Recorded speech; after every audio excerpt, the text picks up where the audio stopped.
Hi everybody, welcome back to my channel. If you're new here, I'm Missy and I write the blog ramblingrosefarmhouse.com, and I'm really happy to have you joining me here today. So today I'm going to be sharing some vintage finds with you, and a couple of these I've had for a while, but I don't think I've shared them with you yet. And they're also things that are for me.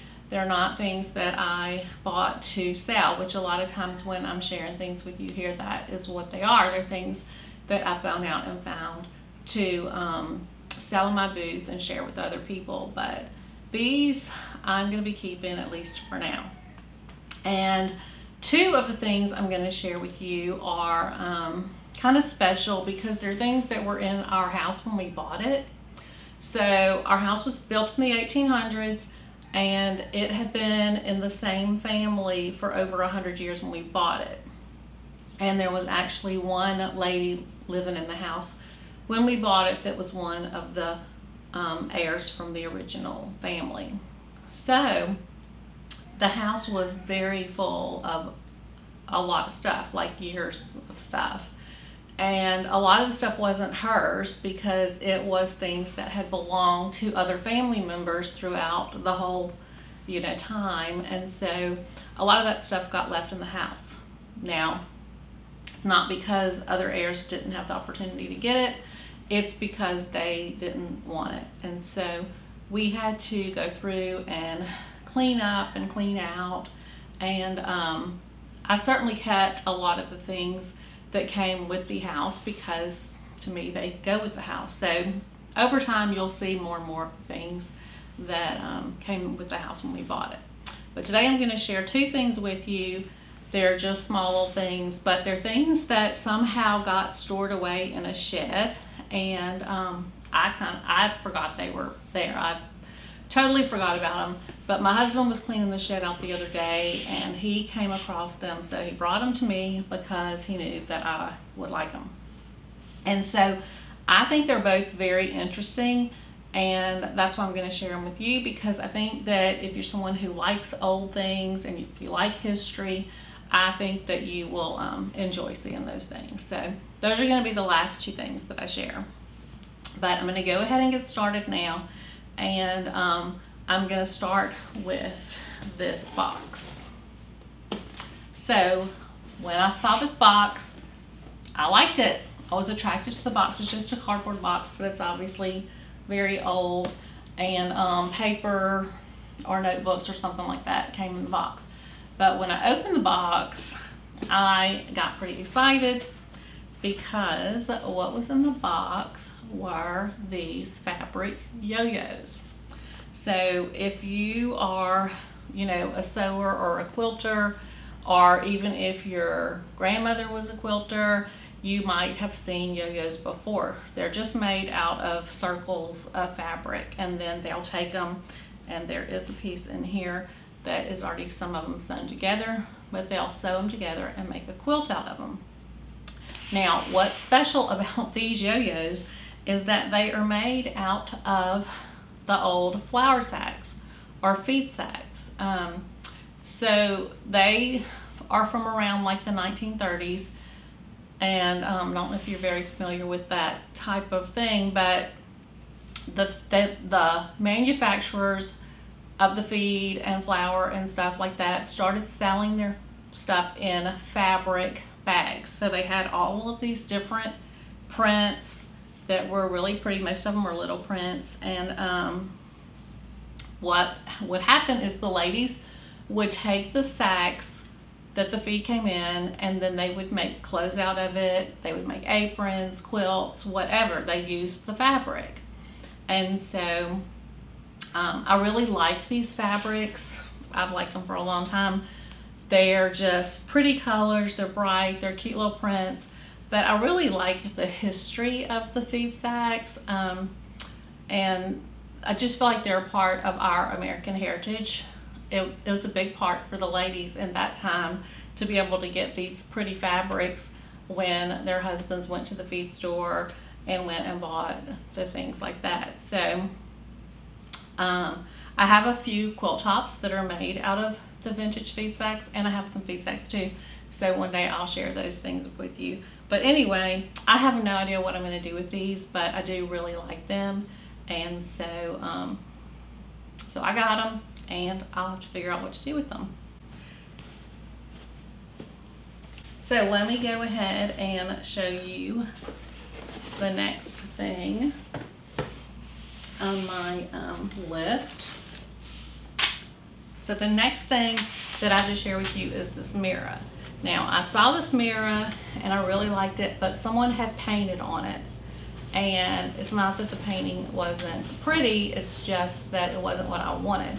So I decided to take my thieves cleaner and a razor blade and see if I could scratch the painting off of the mirror. I was pretty sure I could, which is why I went ahead and bought it, but it did take a little bit of elbow grease to get it off, but I'm really pleased with the results.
Okay, I think that cleaned up really well.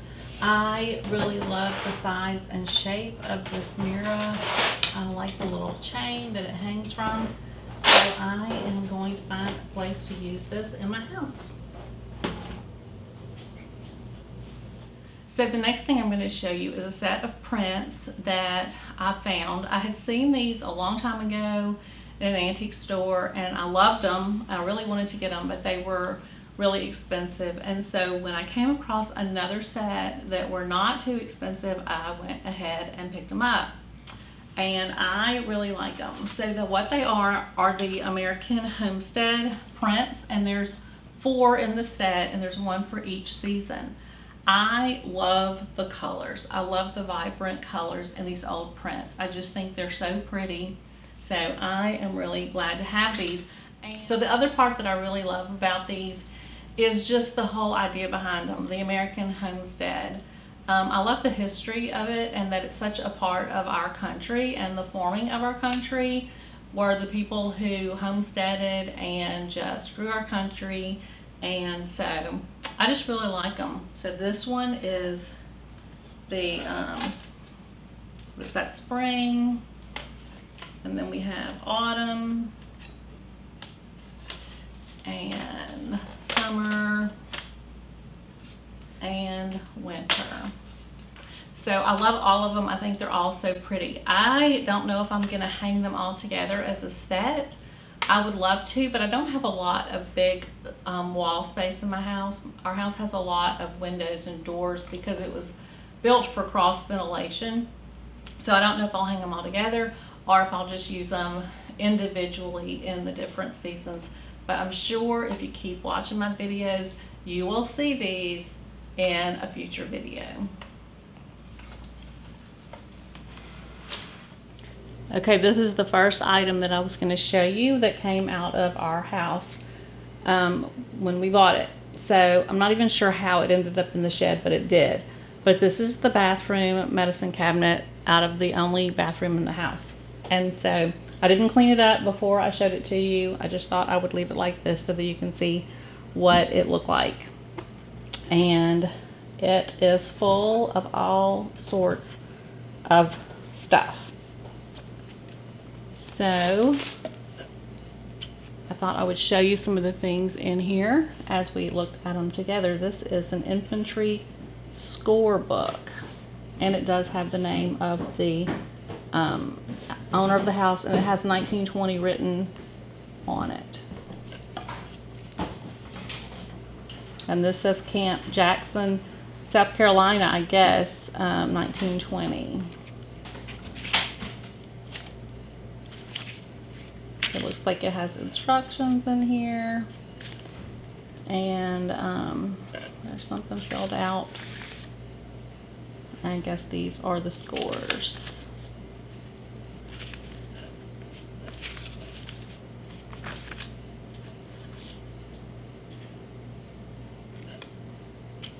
Don't know what that is.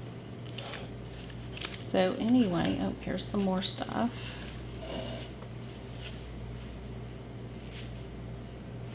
How to post a relief.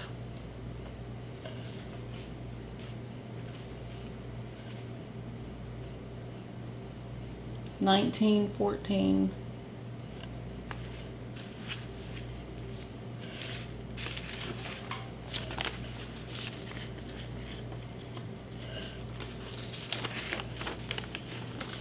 So this looks like the railroad schedule for ROTC students returning homeward. So I guess that was important to know.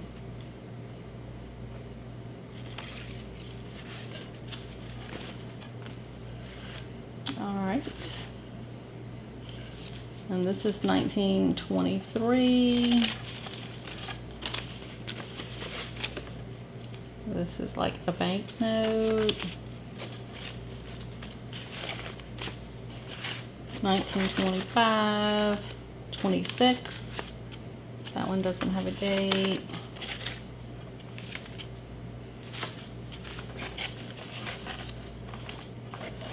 What is thrift? Handling money wisely. It's getting the most out of every dollar of income. The power of making one's dollars bring more dollars after he has earned them. I don't think they teach people things like that very much anymore.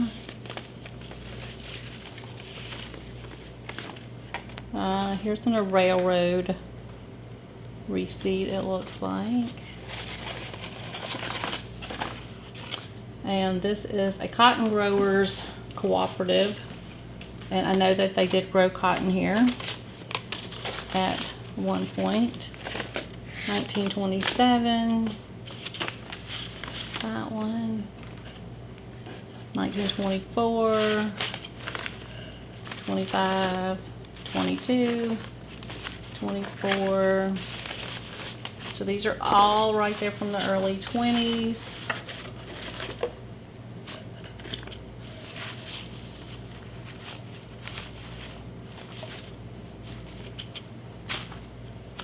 And then we get to all of the other goodies in here. Lavender powder. Don't know what this is.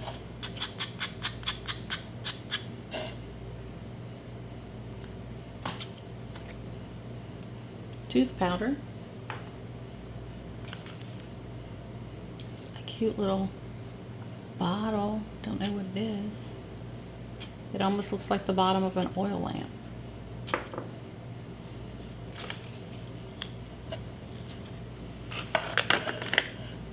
There's a couple more little bottles.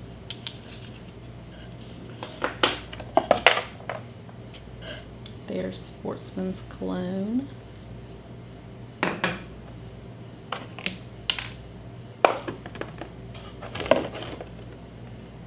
Castor oil. There's a little tiny aftershave.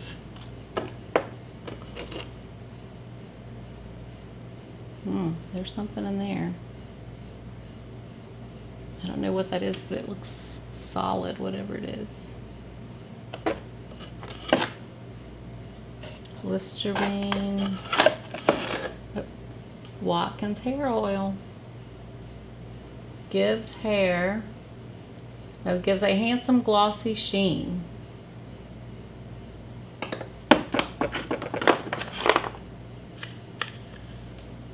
Dental Polis.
All right, tell me what you think about this stuff.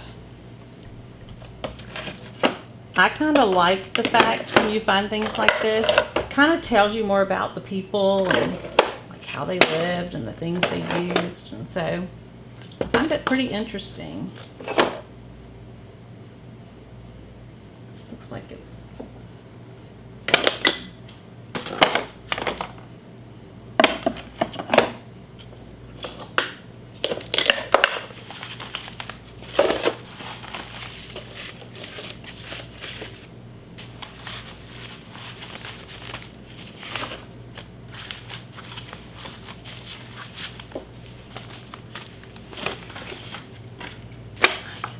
one.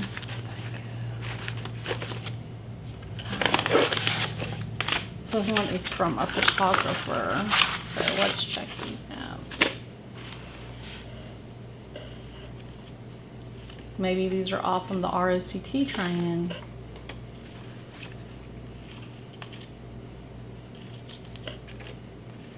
I don't know. A couple of negatives in there. So a lot of them are the same.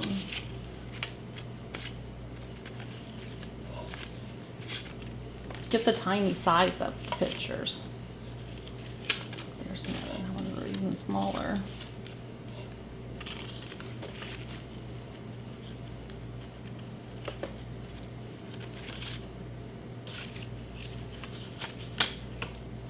Doesn't look like there's any names or dates on these. And the envelope, I can't read the date on it. So, anyway, that is that. So this is a very old book, and it belonged to the people that lived in our house before us. So our house was in the same family for over 100 years before we moved in here. So we are the second family that's lived in this house. And so, like I said, this book was in the house. It was in really bad shape. It's still in really bad shape, obviously. But I want to show you what it is. So it's a Webster's dictionary. Actually, it says right here it was $6. And this dictionary is from the 1800s. It's got some writing in it, but it has the man's name. The original owner of the house's name is written in the dictionary right here, and then it's written here again, and it's dated July 2nd of 1890. So I guess that's when he wrote his name in this book, was in 1890. And then there is more writing here. It says, "This is my old Uncle Nan Webster. He is a pretty old man, isn't he?" So I don't know if they really were related to the Websters in some way or not. Who knows? But anyway, still thought that was pretty interesting. And then here is the date of the dictionary, and it's dated 1855. And like I said, it's in really bad shape, so I really don't know what I'm going to do with it, which is probably why it had gotten put into the shed. But this is what it looks like.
This looks like the date here of 19 something, 11, it looks like maybe.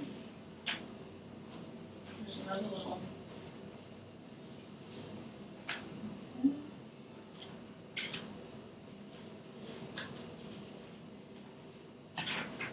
The pages really are still in pretty good condition considering how old they are. They're just super dirty.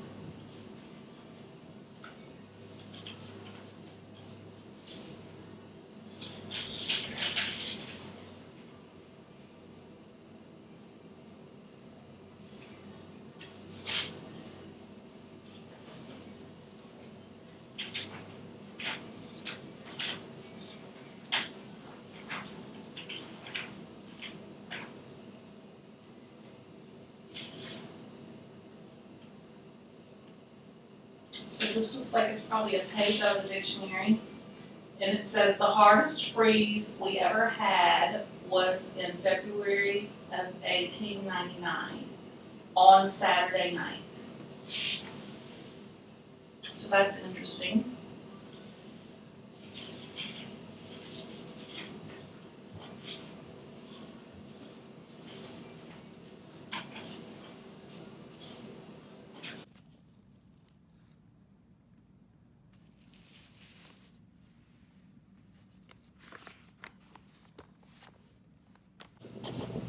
Page out of the Bible.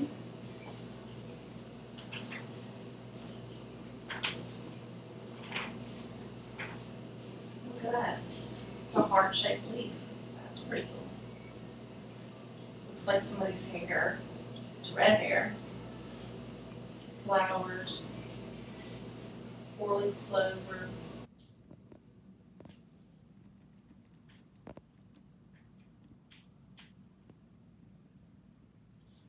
So it looks like somebody used it to store their little treasures in. It's really pretty amazing that the binding is still all holding together, even though the cover of the book is not.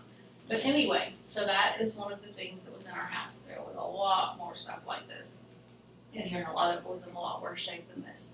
So if you have any ideas for how I could use this, be sure and leave them in the comments because I would like to know. Well, thank you for joining me today. I hope you enjoyed this video and that you liked my vintage finds. And be sure and leave a comment and let me know what you think about the different things. Let me know if you have any ideas of how I should use these things. And if you liked this video, just please give it a thumbs up and subscribe to my channel. And I hope to see you back again next week. I really appreciate everyone who comes and watches my videos. It really means a lot to me, more than you will ever know, because it really helps my channel to grow. So thank you again for being here, and I'll see you again next week.